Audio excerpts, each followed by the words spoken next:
was always the Jags. Always the Jags. Welcome into Always the Jags, your number one podcast for all things Jacksonville, all things Jaguars, all things Duval. Man, oh man, is it a beautiful time to be a Jags fan. This might be the best time to be a Jags fan in the history of the franchise, at least since I could talk, because back in 1999, I couldn't really talk yet.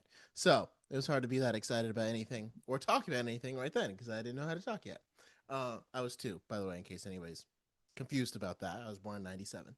So actually, I wasn't even 2 yet. But anyway, the Jaguars are cruising. They are rolling. They are dominating. They are sliding. Trevor Lawrence is absolutely, like, I can't even say he's crushing it. He's force choking it and throttling it across the galaxy, right? Because the narrative was, like, if you look at each of the games that the Jaguars have entered this winning streak on, the narrative started with, wow, you barely survived the Raiders, right? And then you blow that lead at the Texans, and I'm amazed that everybody wrote them off. Everybody wrote them off. Like, wow, you blew. And again, it was to a backup quarterback, but against a Super Bowl caliber defense, which people are now understanding. And the more games the Texans win, the more that loss seems understandable, even though it was a hard, a horrendous choke job by us. But still, that loss looks better and better in retrospect. And again, it was to a backup quarterback, right?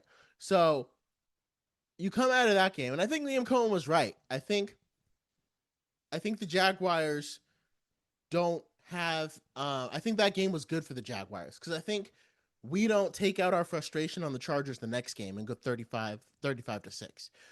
And the whole narrative around that was like, oh wow, what a fluke. Or, oh wow, Justin Herbert's guys are injured. Justin Herbert is still great. Trevor Lawrence is still trash, even though Trevor Lawrence just beat Justin Herbert 35-6. The Chargers are still a playoff team, and the Jaguars still aren't. You know, it's just a fluke. The Chargers are hurt. You know, all this stuff. 35-6. Okay, whatever. Call it a fluke. Then we go to Arizona. Oh, Jaguars barely survived the Cardinals. Every game the Cardinals have won this year has been by a single-digit score. Do you hear anybody giving the 49ers flack for beating the Cardinals by a score, by 3 points? And the Jaguars, we had to go into overtime, but we beat them by 3 points. Okay, whatever. And again, they were at home, by the way. Don't forget that. Anyway, whatever. Head over to Nashville. Trevor looks phenomenal. Hank's 22 on him, 22 to like 9 or something like that. Titans get slayed in Nashville. Oh, you know, it's just the Titans. Like, what are you gonna do? It's just the Titans, man. You can't get too excited about beating the Titans. Okay, fine, whatever. Now, the Colts, who had been a steamrolling offense this entire season, and then kind of went into a bit of a hiccup for a couple of games, come to Jacksonville. The Colts are reeling. Jaguars are starting to get on a roll. Jaguars dropped 33 on them. The Colts scored like 20. One of those touchdowns well into garbage time. Trevor Lawrence had to be taken out of the game because we had already won the game. Oh, well, the Colts are sliding and they lost their starting quarterback. Oh, during the whatever. Okay. Can't even give us credit for the Colts. Jets come to town. Ooh, trap game for the Jaguars. Are they going to be able to keep this play coming against the Jets? Are the Jets going to be able to upset them? Are the Jaguars going to be able to prove they're a contender? Trevor Lawrence goes for 6 touchdowns on the Jets. 48-20. The narrative.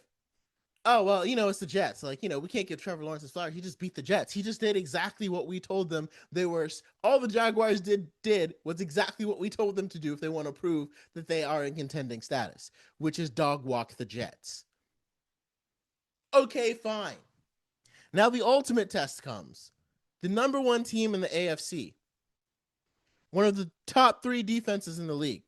Some might argue it's the best defense because they beat the Texans.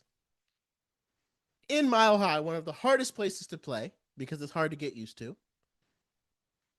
In December, the weather, it wasn't cold, but, you know, colder than Jacksonville for sure. Most people pick the Denver to win. Are the Jaguars going to be able to beat them? And I think the narrative would have went so sour if the Jaguars hadn't been able to win. We won by 2 touchdowns. 2 touchdowns. And this was the kind of game where it was over halfway into the fourth quarter. And the Broncos were hoping for some kind of miracle, and all we were doing was just running out the clock so that there couldn't be one. Like, this was not just a back and forth. Oh, the Jaguars eked out with one. This was a game, and it kind of was back and forth at the beginning. Like, there were some blows on both sides. But this is a game where the Jaguars, when it was time to take control, we took control of this game and didn't let it go.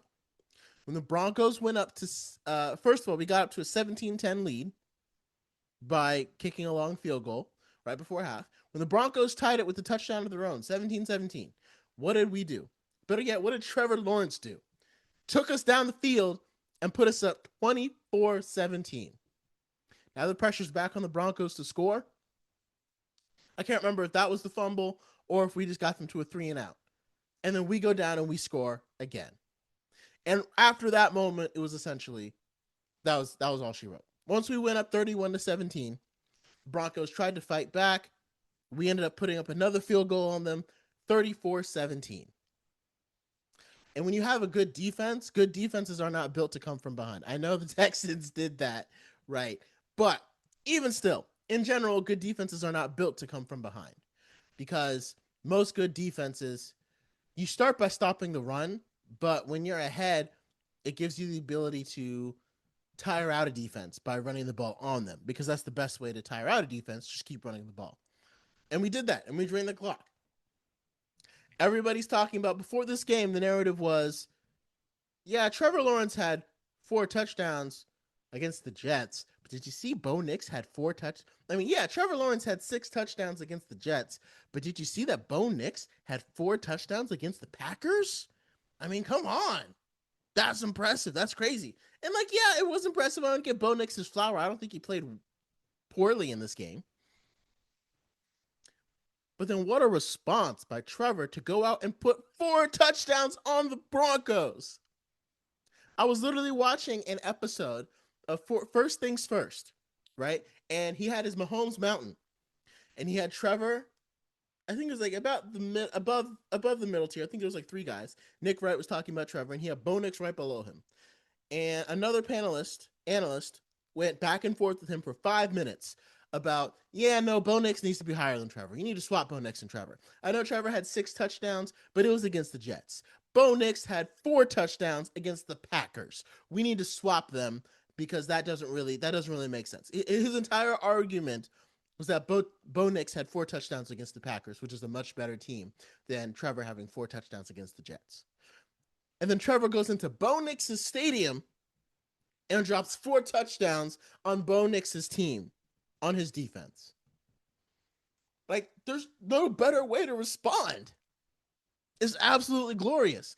And Liam Coen might be the pettiest, petty is, I don't know if the right word, scrappiest coach in the league. He just might be. Because when Sean Payton was up there, I don't even think Sean Payton was trying to, like, insult or be mean. I think he just wasn't really thinking or realizing that he was giving fuel to a team. But when he went up there and said, oh, yeah, they're a small market, but a really good team. In his mind, he was probably giving them a compliment. Little did he know that he was actually the one pouring the gasoline on the flame that was going to burn down his 11-game winning streak. Little did he know, because Liam Coen, throughout practice, Liam Coen in every drill was like, did that feel like a small market team hit? Did that feel like a small market team play? Are you small market? Nobody wants to be small. And like I said, I don't think Sean Payton realized what he was doing. But then when Liam Coen went in that press conference and was like, yeah, it's nice for a small market team to be able to go up there in Denver and Mile High and put the brakes on him and go do what we did and take care of business. Yeah, Liam. Yeah, it is. From the Robert Saleh stuff to the disrespect to, again, every time people are like, okay, we're going to give the Jaguars their flowers, they find a way to not give the Jaguars their flowers. And every time we're going to continue to exploit that and continue to be on this roll that we have. I mean, we haven't had 11 wins in the season since 2005. I was like 8. This is like third grade for me. And I didn't even know what like football was back then. I hadn't even watched the Super Bowl yet. And so, for us to be able to be on this track now, I think we do need to close it out. We do need to win out. We can't let the Colts, if Daniel Jones is not playing, there's no reason for the Colts to beat us. And I think that's the last narrative like we can put to bed of backup quarterbacks having the edge on us for some reason. We kind of showed it in the Colts game, but like let's put it to bed with the backup quarterback starting. Because like 2 of our losses this year have come to backup quarterbacks. It's crazy. Crazy. But I think that's a narrative we can put to bed by beating the Colts. So, and just I just it's one of those things where it's like we all thought this is how Trevor could play. And I don't know if it's a combination of Liam Coen using Trevor's legs, but some of those play calls, like the touchdown run, fakes the handoff, and then Trevor Lawrence takes it and runs it in. I've been saying all year, let's use Trevor's legs. Let's do some things like that. Keep the defense honest. Use that punishing run game, but then make Trevor be that 12th guy you got to account for because he can just tuck it and run the other direction where there's no defenders. It was the perfect call for a touchdown, literally a throwback to one of his highlights at Clemson. And I like how, now it's one of those things that I think is only going to work every once in a while, right? But I did like how Liam Coen didn't simply view it as a flash in the pan, and maybe it was Trevor who made this call, but there was another play later in the game where Trevor kept it. And it was, instead of heading it to the running back, he kept it to go the other way. The defensive end read it and wrapped Trevor up immediately and took him down right there. It was like a loss of 4 yards, right? And it's a bad looking play on paper. But it shows that they weren't unwilling to go away from it. Because again, when you sprinkle those in every night and you're not afraid to go away from it, now that means on the next game, a defense doesn't know, is Trevor going to keep it or give it to ETN? So if one guy is kind of paralyzed, seeing if Trevor's going to keep it, if he actually gives it to ETN, then that could end up a huge play because he's thinking he's going after ETN, because he's thinking he's going after Lawrence when ETN has it. So it's the kind of things that can keep someone on their toes because again, you don't want defenses to be like, well, this play usually goes to ETN, but it can go to Lawrence. They'll be kind of thinking like, oh, this could go to ETN or Lawrence. So you either have to take one guy out the box or make one guy a spy. And if a guy is a spy, that's more ground he has to cover to get to the running back. So it's a perfect play call and a perfect design. And to me, the way Trevor, the thing that I'm most impressed with through all of these games is how Trevor has just been an assassin on third down. And I think the important thing that I'm taking away from this game is, like, number one, like I said, Trevor's been an assassin on third down, and he's learning that sacks are okay, but also I can get away from them. And like the best way to put it, the Broncos had 5 sacks on Trevor. 5 sacks. That's a lot, right? And it doesn't necessarily mean that you're going to lose, but that is a lot of pressure, right? Because all the sacks come from pressure. And a couple of them were like line of scrimmage sacks. So like Trevor ran up in the pocket and was able to turn a negative sack into something that just equaled out, didn't gain a yard, loss of a down kind of play. But with Trevor learning that, like, I can take a sack, I don't have to throw the ball and put it in harm's way when there's a guy bearing down on me. Like, let the pressure get to me and just take the sack. It's okay. And again, the play calling of Liam Coen and Trevor being such an assassin on third down, like, you get the Jaguars into 3rd and 10 or 3rd and 15, it's not even a guarantee. It's not even like it's an advantage for the defense. You just don't know. Like in the 49ers game, he ripped one of Travis Etienne for 15 yards on 3rd and 15. And that was a huge reason why we were able to win the game. I think it was 3rd down where he had that big 44-yard pass to Travis Etienne. Parker Washington in the Jets game. Huge catch from Trevor Lawrence.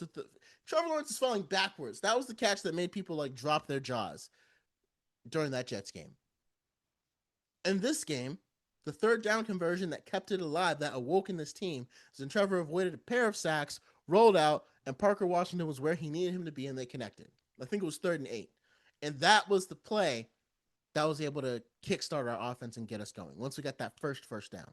And I think that's something that, because I think we had a couple of 3-and-outs. So sometimes it could take a moment for our offense to get going. But when we get that first down, usually things start to pick up and they start to get going, because then they can start going tempo and dictating to the defense what's going on. And I almost feel like that's kind of how Liam Coen's offense operates. It kind of feels you out a little bit. But once we get that first down, then Trevor's ready to go tempo and just bam, bam, bam, all the way down the field. And it's amazing how we thought this was going to be a run-first team after the Panthers game. Run-first team after the 49ers game, right? Where Travis Etienne broke that long one. And we've been, like, Trevor's dropped back to pass. He dropped back like 8 times. Not 8 times. He dropped back. It felt like 80% of the time against the Broncos, even after we were winning.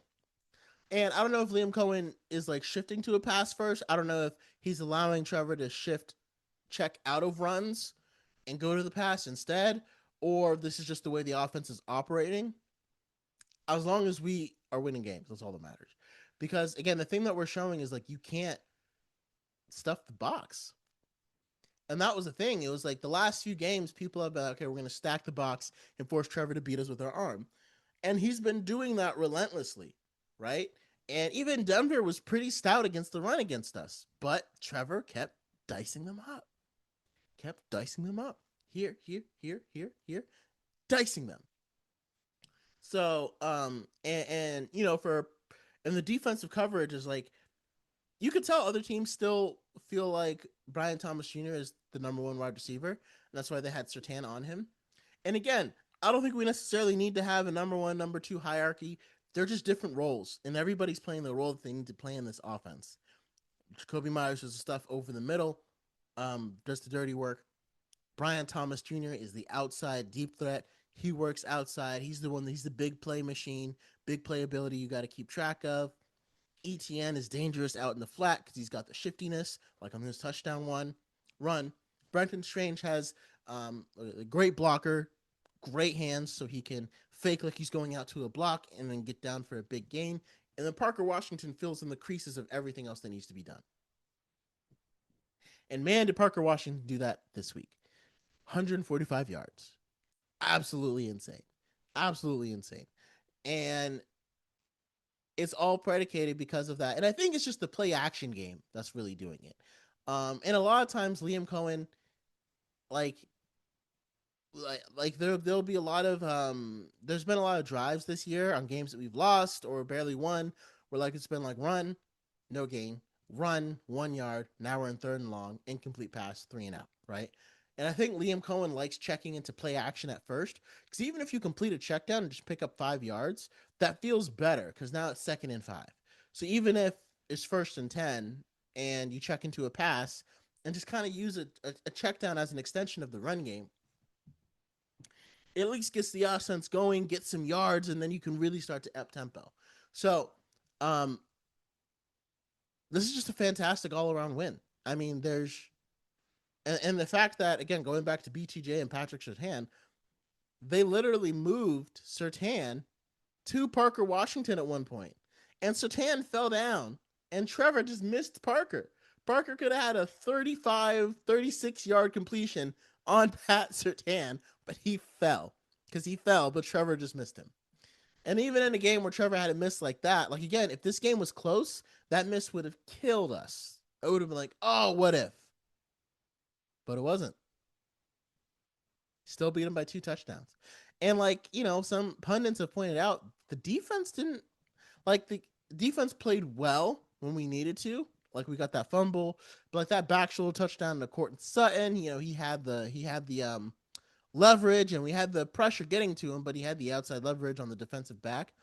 This wasn't their best sound game defensively, right? Like Andrew Wingard missed a couple of big tackles on that RJ Harvey run. There were some plays that were missed by the defense that could have been had, right? That like of guys just kind of getting beat to their spots or guys just not wrapping up and tackling. Again, Andrew Wingard was an opportunity to take RJ Harvey down. He didn't. It led to a touchdown. So still credit Anthony Campanile because he's doing wonders with that defense. But the fact is, like, they could play better. And they know it. They came out of this game 34-20 And even Devin Lloyd in the press conference was like, I don't like that we gave up 20 points. Devin Lloyd, we came out a win. You just beat the best team in the AFC, the top team in the AFC, by 2 touchdowns. And your takeaway as a defensive player is, I don't like that we gave up 20 points. That's the mindset of champions, right? Like, I'm not saying the Jaguars are going to win the Super Bowl or anything like that, but that's the mindset of champions, just not being satisfied. And if the Jaguars need any more fuel, Devin Lloyd, Trevor Lawrence, if they need any more fuel as to why the disrespect around the league continues to go, just look at the Pro Bowl. Now, granted, maybe some of the votes were already in before this run started. Jaguars had 1 player named to the Pro Bowl. We're tied, I'm pretty sure, for the second best or the third best record in the AFC. Probably the third or fourth best record in the league. We had 1 player make the Pro Bowl. 1. There was only a few teams, and that was Ross Matistick. Apologies if I, pronounced your name incorrectly. But I actually had to take a picture with him when the Jaguars were doing their JP Shadrick and Pete Prisco were doing their podcast over in Ponte Vedra Beach. So I'm incredibly happy for him. But 1? That's it? You look at the Pro Bowl roster and you look at the snubs, you got Josh Allen and Drake May, which makes sense. And then you got Justin Herbert. And Herbert's a fantastic quarterback, don't get me wrong. And he's doing everything in his power to will these Chargers into the playoffs. But Trevor Lawrence put 35 points on him. Trevor Lawrence had better numbers than him before this run started. They were at least even. So maybe it was a toss-up, but the narrative around Justin Herbert is completely different than the one around Trevor Lawrence. But what kind of market does Justin Herbert play in? A big market. What kind of market does Justin Herbert play in? A big market. What market does Trevor Lawrence play in? A small one. And again, Justin Herbert didn't have nearly as many expectations on him as Trevor Lawrence did. Trevor is the prince that was promised. I mean, Justin Herbert has big shoes to fill to step in for Phillip Rivers, but he wasn't even expected to start his rookie season. It's just grow and then lean into and eventually he'll take over. And Trevor was expected to be the savior from day one. Andrew Luck type, 11-5, let's go into the playoffs. So differently levels of expectations, but right now, obviously, Trevor has better numbers than Justin Herbert does. But also, Trevor just beat him head to head. That alone is I don't understand why Herbert's there over Trevor. That's a snub in and of itself. You go to the running backs. I mean, they got some good running backs. Devon Achane has been playing really well. I think it's Devon Achane, James Cook, and I can't remember the other one. So it's hard to see where Travis Etienne would have fit in there. Maybe he could have been one of them. If I had seen Derrick Henry, I might have been a little upset and not seeing Travis Etienne over there. But I'm also thinking I think they award rushing yards more than they give scrimmage yards to running backs. Because Travis Etienne has more touchdowns probably than most of those running backs, but a lot of them were passing touchdowns. He had 3 passing touchdowns against the Jets. And I think he had another one. He had another passing one against the Broncos just now when Trevor hit him in the flat. So definitely worthy of Pro Bowl consideration. And again, I can't remember who that last. Let me see if I can find that real quick while I continue to go on my rant. But again, you need snubs. How about linebacker position for the AFC? I mean, Azeez Al-Shaair is a good player. Is he leading all linebackers in interceptions? No. Is he... I don't know if he probably has more tackles than Devin Lloyd, but I feel the interceptions just in and of itself. Devin Lloyd is second behind Kevin Byard, a safety who's supposed to get interceptions. Devin Lloyd has, I don't know how many multi-interception games he has, but come on. That's an obvious snub. Devin Lloyd deserves to be in there. Okay, I'm looking at somebody. Okay, Jonathan Taylor, Devon Achane, James Cook. Can't really be mad at those. Travis Etienne probably would have been the fourth one if they went a fourth running back instead of a fullback, but I think they should have the fullback in there. But Travis Etienne can still feel slighted, by all means. Wide receiver, Courtland Sutton's been playing really well. Kind of surprised Zay Flowers in there, but we haven't really had a receiver that's been like popping off all year. Like I would argue BTJ should have been in this conversation, especially with how he played last year, but he just didn't play well enough to really be in it. If Travis Hunter hadn't been hurt, he probably definitely would have been in this conversation. And then you look at our offensive line again. I mean, Creed Humphrey, Tyler Linderbaum, they're both playing well. Are their teams going to the playoffs though? Oh no, that would be Robert Hainsey. His team is going to the playoffs. Right, almost forgot. Um, and us putting Cole Van Landen, like it's hard because now we got another guy we got to keep. We got to figure out a way to keep Cole Van Landen in the building. And I don't know if we're gonna have to like. I know like you can't keep everybody, but and I'm glad we got the Jacoby Myers signing because Jacoby Myers, for whatever reason, unlocked Trevor Lawrence, and so you need to keep him by Trevor Lawrence's side. Totally understand that, but we also need Travis Etienne, Devin Lloyd, and Cole Van Landen to all come back. And I don't know how James Gladstone's going to do it, but he's got to figure it out because I can't imagine those guys leaving the building. Like we don't need to sign any free agents other than like backup guys. I don't know if you'd have to trade Walker Little. Some people are suggesting trading Brian Thomas Jr. I don't want to because I love Brian Thomas Jr. I love him. And he's on a rookie contract. So I don't think salary cap wise we even need to. I think this is a decision that we need to make like years from now, right? Because we're probably not going to be able to pay him and Jacoby Myers at the same time. But whatever it would take, I would rather have Travis Etienne, Devin Lloyd, and Cole Van Landen on my team if it meant not having Brian Thomas Jr. I would say that. They are more impactful to our team than that. And then if we look at defensively, again, I think Josh Allen should make it. Like that could have been a snub right there. But defensive end, they got Will Anderson, Myles Garrett, and Max Crosby. All those guys are at the top of their game. I don't know though if Josh Allen has more sacks than Max Crosby right now. Again, this is a lot. A lot of this is more geared towards the first half of the year. People don't really think about the second half of the year. But Tuli Tuipulotu, I don't know how many sacks he has. I'm not sure if it's as many as Josh Allen. But again, when Tuli went to Jacksonville, I don't think he got sacked. Josh Allen had a couple, or he at least had one. And again, inside middle linebacker, I'd take Devin Lloyd over Roquan Smith or Azeez Al-Shaair. I'd take him over either of those guys easily. Um, Defensive tackle, yeah, I mean, we don't really have anyone to fit there. And then cornerback, a lot of great cornerbacks in the AFC. Derek Stingley, Patrick Surtain, Christian Gonzalez, and Denzel Ward. And I guess Jalen Ramsey made it as a safety, and the strong safety, Kyle Hamilton, Derwin James. Yeah, that's understandable. I think kicker, we definitely Cam Little for breaking the record. If he didn't have the losses at the beginning of the year, he probably would have gotten this spot. And return specialist, I think Parker Washington.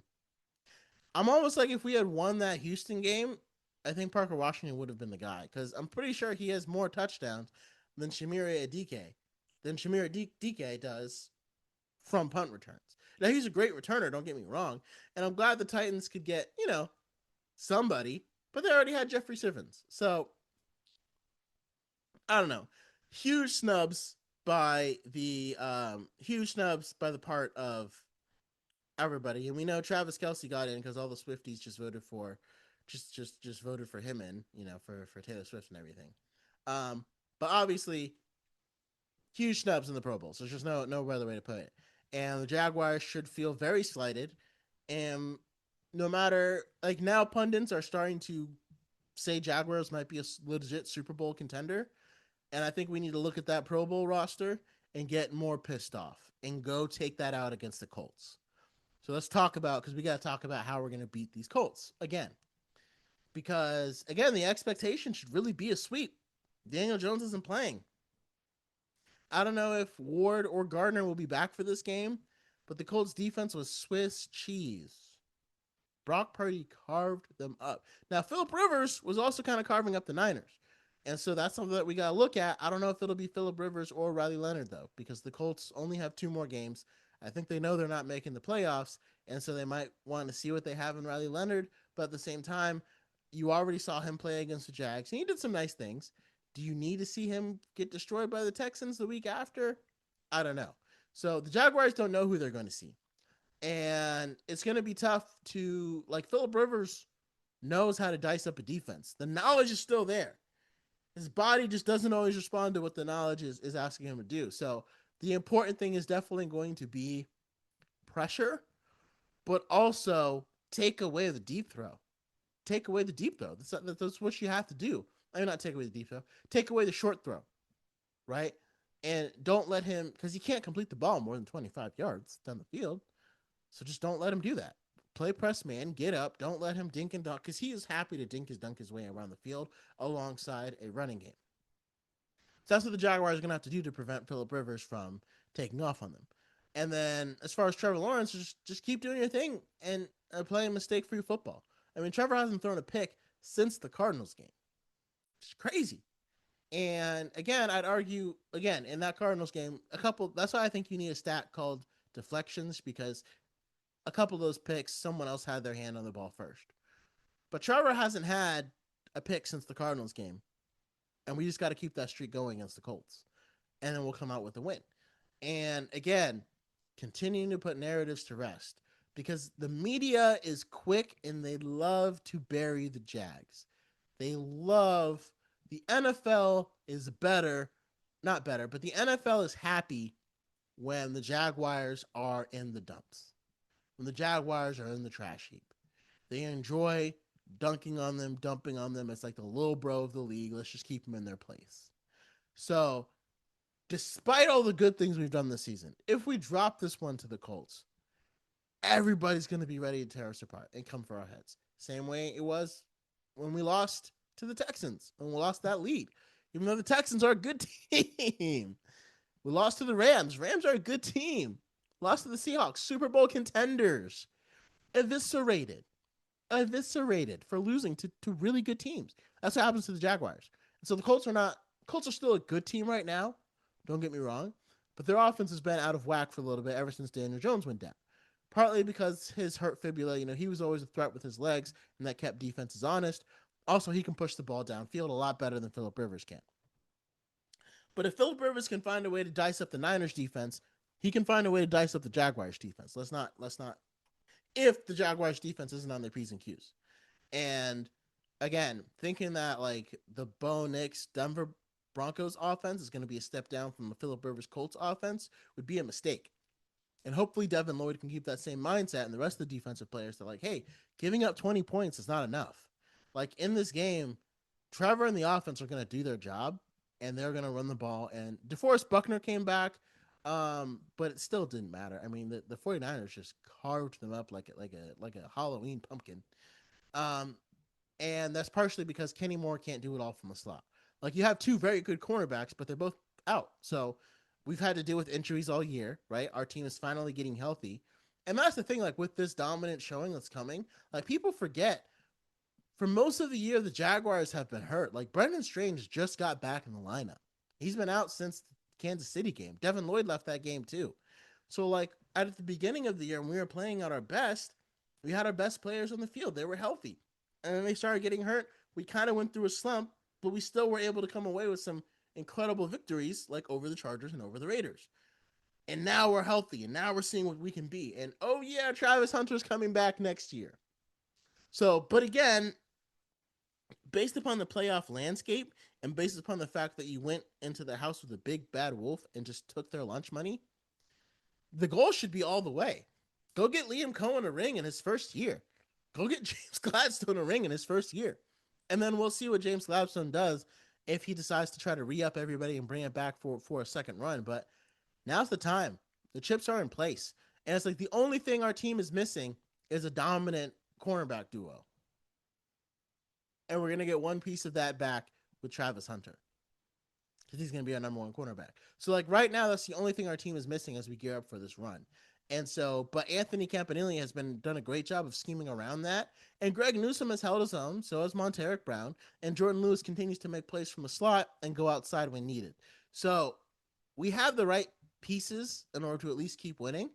I mean, before the season, if you told me if we had enough pieces to go win the Super Bowl, I would have told you no.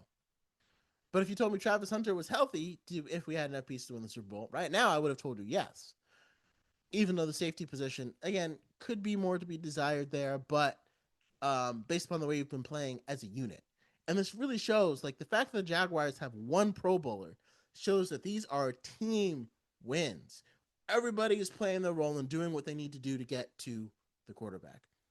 And, like, even Eric Armstead, like, I know I said there wasn't really many snubs, defensive tackles. Eric Armstead has more sacks than Chris Jones. I'm just saying.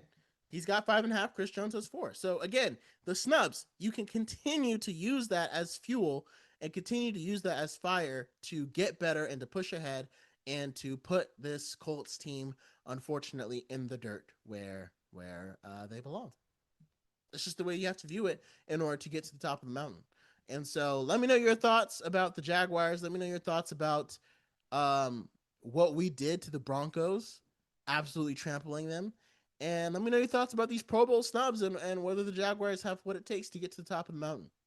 And don't ever forget, it was always the Jags.